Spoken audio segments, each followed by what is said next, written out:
Cyber నేరాల పట్ల స్వీయ అప్రమత్తతతో పాటు ఇతరులకు అవగాహన కల్పించే విధంగా విద్యార్థులు ఉండాలని పోలీసులు సూచించారు. హైదరాబాద్ సనత్ నగర్లోని మహిళా డిగ్రీ కళాశాలలో ఈటీవీ ఈనాడు ఆధ్వర్యంలో సైబర్ నేరాలపై అవగాహన కార్యక్రమాన్ని నిర్వహించారు.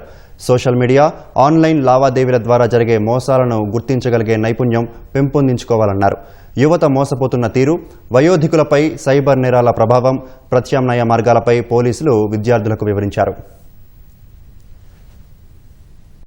లోన్ హరాస్మెంట్ మాత్రం బాగుంటున్నాయి. చిన్న చిన్న అమౌంట్ కోసం పిల్లలు ఇంజనీరింగ్ అయిపోయి కానీ డిగ్రీ అయిపోయి చిన్న చిన్న ఉద్యోగాలు చేసేటోళ్ళు ఆ 10,000 20,000 కోసం సింపుల్ ఆ టైం కోసం అని చెప్పి ఆ లోన్ యాప్ లా తీసుకుంటున్నారు. వాడు ఎలాంటి షూరిటీ అవసరం లేదు, జస్ట్ మన పర్సనల్ డీటెయిల్స్ దాంట్లో ఎంటర్ చేసే దాకా వాడు 10,000 20,000 50,000 ఆ టైం చేస్తాడు. తర్వాత మీరు ఎన్ని కట్టినా సరిపో సంవత్సరాలు కట్టి హరాస్మెంట్ గురయ్యి తర్వాత కట్టలేని పరిస్థితులలో ఆపేసేవాడు ఈ ఫోటోలు మార్కింగ్ చేసి పెడుతున్నారు. కాబట్టి లోన్ యాప్ లో అసలు పోకండి.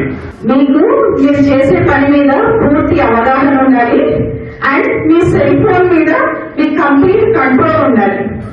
That's a very big thing, isn't it? So అది తెలిస్తే ఏదైనా చేయండి మీరు. సో కరెక్ట్ గా ఉన్నాయా లేదా వెబ్సైట్స్, మా డబ్బులు పోతాయా లేదా, ఇవన్నీ చూసుకోండి.